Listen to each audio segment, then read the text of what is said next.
Greetings 365ers, we just finished week 7 of our year-long journey in the Word. How's it all going? We have finished Exodus and are making our way through Leviticus. If you're keeping up with your readings, well done. Leviticus, well, it has a bit of a reputation. There are parts of the book that can feel repetitive. The one who brought his offering on the first day was Nahshon, son of Amminadab of the tribe of Judah.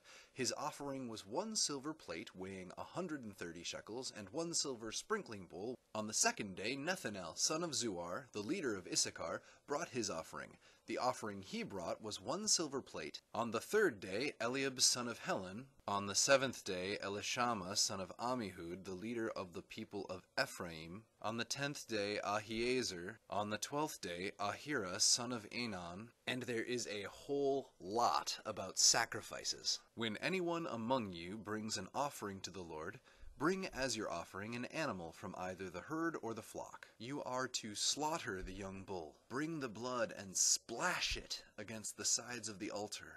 Skin the burnt offering and cut it into pieces. Arrange the pieces, including the head and the fat.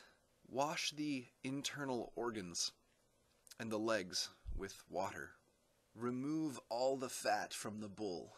All the fat that is connected to the internal organs, both kidneys with the fat on them near the loins, the long lobe of the liver which he will remove with the kidneys. Okay, I don't know about you, but for me this is almost imagination overload. It's a little like the feeling I get when I watch a movie clip or a video game that's just a little too gory for me. And that's mixed with all the memories I have of dissection in high school biology. Back when I learned that, contrary to popular belief, there is only one proper way to skin a cat. Credit for that joke goes to Mr. Shadig. See, I was paying attention in class. So, there's this confused mix of fear of blood and scientific detachment that I bring with me into Leviticus. And I think that could be something that a lot of you are bringing with you as well, unless you grew up on a farm. If you are a farmer or a butcher or a hunter, you might have a big advantage over the rest of us when it comes to understanding these passages. If we get distracted by the process of dividing and preparing this meat, it's because we've been removed from what it means to prepare food. We're used to getting our meat all divided and cleaned and packaged.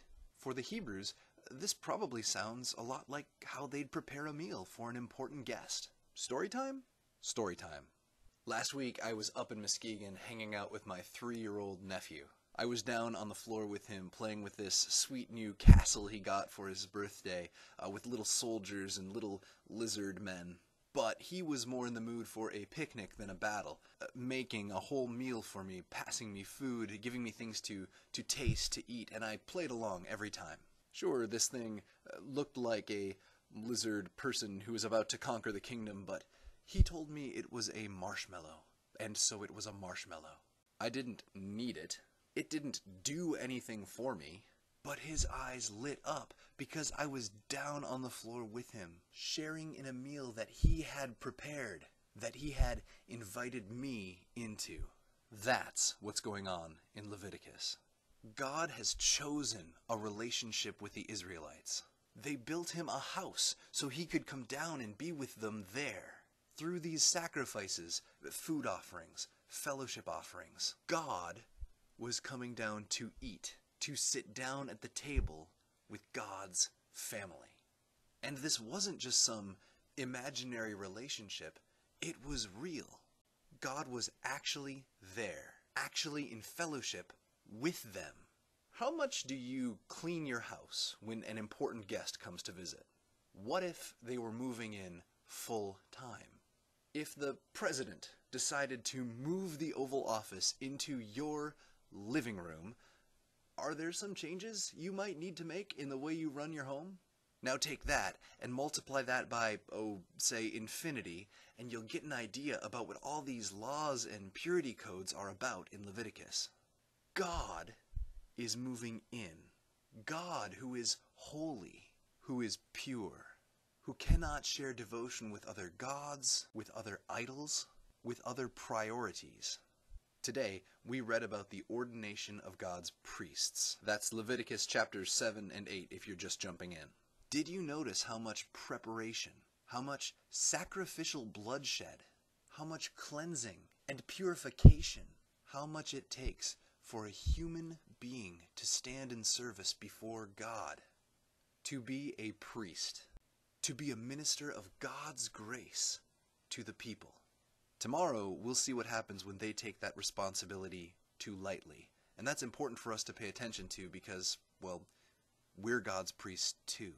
When Jesus bled and died on the cross, when he rose from the grave, when the Holy Spirit was sent out to every believer, the priesthood came along with it.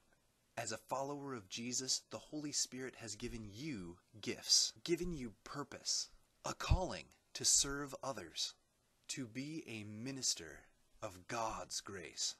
That's your calling, every single one of you.